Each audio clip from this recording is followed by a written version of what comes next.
तो hello friend, कैसे आप सब। स्वागत है मेरे यूट्यूब चैनल और इजी क्लास में। तो आज के क्लास में हम लोग पढ़ेंगे क्लास 12th फिजिक्स, जिसका पहला नंबर चैप्टर है विद्युत आवेश तथा क्षेत्र। इससे संबंधित हम मोस्ट इम्पोर्टेंट टॉपिक पढ़ने वाले हैं। तो चलिए बिना देरी किए हुए हम अपने सवालों की ओर चलते हैं, यानी अपने टॉपिक की ओर चलते हैं। तो पहला नंबर चैप्टर का नाम ही है विद्युत आवेश तथा क्षेत्र, यानी इलेक्ट्रिक चार्ज एंड फील्ड। तो चलिए जानते हैं सबसे पहले आवेश होता क्या है, यानी चार्ज होता क्या है। तो किसी पदार्थ का वह गुण जिसके कारण वह विद्युत तथा चुंबकीय गुण उत्पन्न या इनका अनुभव करता है, आवेश कहलाता है। यानी किसी भी पदार्थ का वह गुण जिसके कारण वह विद्युत या चुंबकीय गुण उत्पन्न करे या इनका अनुभव करे, तो इसे क्या कहते हैं? आवेश। आवेश का मात्रक क्या होता है? आवेश का मात्रक कूलाम्ब होता है, जिसे सी से रिप्रेजेंट कहते हैं। Q बराबर आई टी, ये फॉर्मूला है। एक कूलाम्ब बराबर कितना होता है? 9, 3 × 10⁻⁹ इलेक्ट्रोस्टैटिक यूनिट। यहाँ पर हमने लिख भी दिया है इलेक्ट्रोस्टैटिक यूनिट। ESU का मतलब होता है इलेक्ट्रोस्टैटिक यूनिट। अब आवेश का सबसे बड़ा मात्रक फ्रैंकलिन होता है। आवेश का सबसे बड़ा मात्रक फ्रैंकलिन होता है, और आवेश का खोज फ्रैंकलिन ने ही किए थे। आवेश का खोज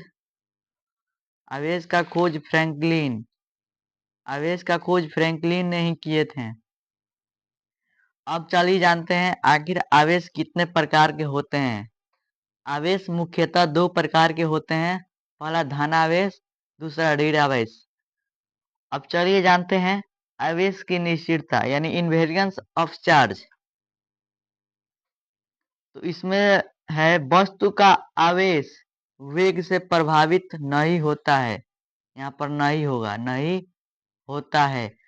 यानी अगर मान लीजिए ये वस्तु ए है, वो विरामावस्था में है, और ये वस्तु बी है जो गतिमान अवस्था में है। तो जो विरामावस्था में वस्तु का चार्ज यानी आवेश रहेगा, वही गतिमान वस्तु का भी चार्ज रहेगा। यानी वस्तु का आवेश वेग से प्रभावित नहीं होता है, चाहे वस्तु गति में हो चाहे वस्तु विरामावस्था में हो, उसका आवेश वेग से प्रभावित नहीं होता। तो यही कहता है आवेश की निश्चितता, यानी इनवेरियंस ऑफ चार्ज। यानी क्यू रेस्ट बराबर क्यू मूविंग। जब वस्तु गति कर रही होगी उसका आवेश, और जब वस्तु विरामा में होगी उसका आवेश, दोनों का आवेश बराबर होता है। अब हम जानेंगे आखिर विद्युत आवेश का संरक्षण सिद्धांत होता क्या है। तो नेक्स्ट हमारा टॉपिक होने वाला है विद्युत आवेश का संरक्षण सिद्धांत। इसमें है आवेश को न तो उत्पन्न किया जा सकता है और न ही इसे नष्ट किया जा सकता है। इसे केवल एक वस्तु से दूसरी वस्तु में स्थानांतरित किया जा सकता है। यानी चार्ज को, यानी आवेश को न तो हम उत्पन्न कर सकते हैं और न ही इसे नष्ट कर सकते हैं। इसे केवल एक वस्तु से दूसरी वस्तु में स्थानांतरित किया जा सकता है। यानी इससे स्पष्ट होता है कि आवेश को न तो हम बना सकते हैं और न इसे बिगाड़ सकते हैं। तो यही कहता है विद्युत आवेश का संरक्षण सिद्धांत। आवेश को न तो उत्पन्न किया जा सकता है और न ही इसे नष्ट किया जा सकता है। इसे केवल एक वस्तु से दूसरी वस्तु में स्थानांतरित किया जा सकता है। तो यही कहता है आवेश संरक्षण का सिद्धांत। अब हमारा नेक्स्ट टॉपिक है आवेश का क्वांटीकरण, यानी क्वांटिजाइजेशन ऑफ चार्ज। तो इसमें हमारा है आवेश का क्वांटीकरण। किसी भी वस्तु में उपस्थित आवेश मूल आवेश का पूर्ण गुणज होता है। यानी किसी भी वस्तु में उपस्थित आवेश मूल आवेश का पूर्ण गुणज होता है। यानी मूल आवेश का यहाँ पर मतलब क्या हुआ है? E बराबर 1.6 × 10⁻⁻⁻19 कूलाम। यहाँ पर माइनस, क्योंकि इलेक्ट्रॉन पर जो आवेश होता है वो माइनस में होता है। तो एन कोई भी संख्या हो जाता है, जैसे 1 2 3 4 -1 -2 -3।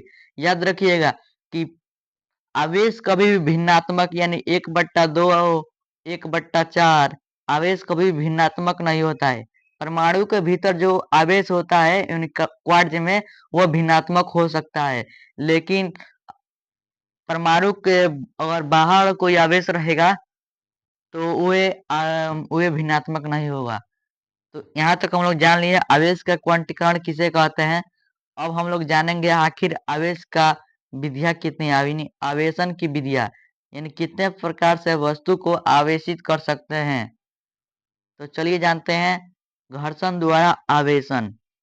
जब दो वस्तु को आपस में रगड़ते हैं तो एक वस्तु से इलेक्ट्रॉन दूसरी वस्तु में चली जाती है, जिससे एक पर धनावेश तथा दूसरी पर ऋण आवेश आ जाती है। यानी जब दो वस्तु को आपस में रगड़ते हैं, मान लीजिए ये एक ए वस्तु हो गया और ये एक बी वस्तु हो गया। जब इनको दोनों को आपस में रगड़ेंगे तो ए वस्तु से इलेक्ट्रॉन बी वस्तु में चली जाएगी, जिससे पहला पर धनावेश यानी ए वस्तु पर धनावेश तथा दूसरी पर ऋणावेश आ जाती है। तो यही कहता है घर्षण द्वारा आवेशन। जब दो वस्तु को आपस में रगड़ते हैं तो एक वस्तु से इलेक्ट्रॉन दूसरी वस्तु में चली जाती है, जिससे एक पर धनावेश तथा दूसरी पर ऋण आवेश आ जाती है। तो यही कहता है घर्षण द्वारा आवेशन। अब चलिए जानते हैं आखिर चालन द्वारा आवेशन कैसे होता है। तो यहाँ पर लिखेंगे जब किसी आवेशित चालक वस्तु से अनावेशित चालक वस्तु को स्पर्श कराते हैं यानी टच कराते हैं तो वह वस्तु भी चालन के कारण आवेशित हो जाती है। मान लीजिए ये एक ए वस्तु है जो कि चालक वस्तु है, यानी इसमें विद्युत विद्युत उदासीन ये नहीं है। और ये बी वस्तु है जो कि अनावेशित है, इसमें कोई आवेश नहीं है, अनावेशित बी वस्तु है। तो जब दोनों को स्पर्श कराएंगे यानी टच करेंगे ना तो ये बी वस्तु भी ए वस्तु के समीप आकर आवेशित हो जाती है। तो यही कहता है चालन द्वारा आवेशन।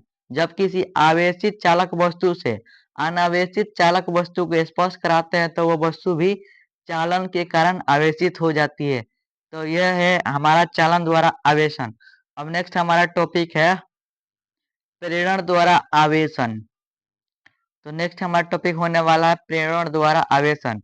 जब किसी आवेशित चालक वस्तु के निकट विद्युत उदासीन वस्तु को रखते हैं तो वह वस्तु भी प्रेरण के कारण आवेशित हो जाती है।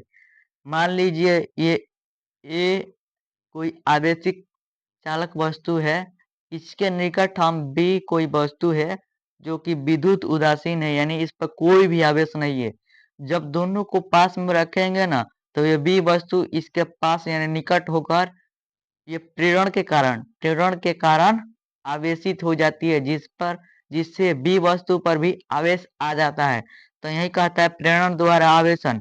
जब किसी आवेशित चालक वस्तु के निकट विद्युत उदासीन वस्तु को रखते हैं तो वह वस्तु भी प्रेरण के कारण आवेशित हो जाती है।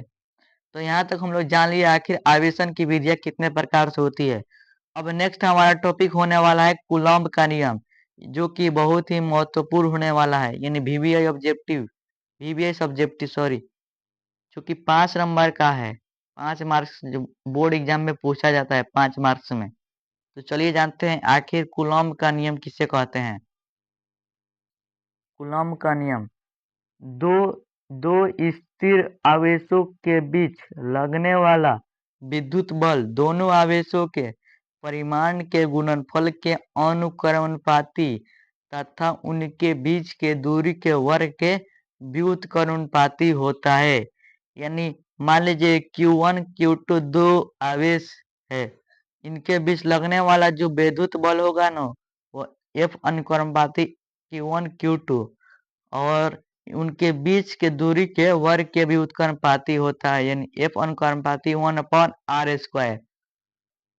तो यहाँ पर हम लोग फॉर्मूला भी लिख दिए हैं F बराबर 1/4 पाई एप्सिलॉन नॉट के Q1 Q2 अपन r², जहाँ पर K का मान होता है 1/4 पाई एप्सिलॉन नॉट के, जिसका वास्तविक मान 3×10⁹ न्यूटन इंटू मीटर स्क्वायर प्रति कूलम स्क्वायर होता है। यहाँ पर हमने एप्सिलॉन नॉट का भी मान लिख दिया है एप्सिलॉन नॉट जिसको निर्वात की विद्युतशीलता बोलते हैं, जिसका मान होता है 8.85 गुणे 10 की घात माइनस का 12 न्यूटन इंटू मीटर का स्क्वायर। तो चलिए जानते हैं आखिर निर्वात की विद्युतशीलता क्या होती है। तो नेक्स्ट हमारा टॉपिक होने वाला है निर्वात की विद्युतशीलता। निर्वात की विद्युतशीलता। तो चलिए जानते हैं आखिर निर्वात की विद्युतशीलता क्या होती है। तो किसी पदार्थ का वह गुण जो उसमें विद्युत क्षेत्र उत्पन्न किए जाने पर विरोध करने की माप को बताता है या करने का विरोध करता है, इसे एप्सिलॉन नॉट से प्रदर्शित करते हैं। इसको क्या बोलते हैं? Epsilon naught. Epsilon naught. Epsilon naught जिसका मान होता है 8.85 गुणे 10 की घात minus newton into metre square. यहाँ पर न्यूटन इंटू मीटर स्क्वायर जिसका मान होता है। अब यहाँ तक हम लोग जान लिए निर्वात की विद्युतशीलता। इसी तो चलिए दोस्तों मिलते हैं किसी और अन्य वीडियो में। इसी प्रकार के वीडियो को देखने के लिए हमारे चैनल को जरूर सब्सक्राइब करें। तब तक के लिए जय हिंद जय भारत।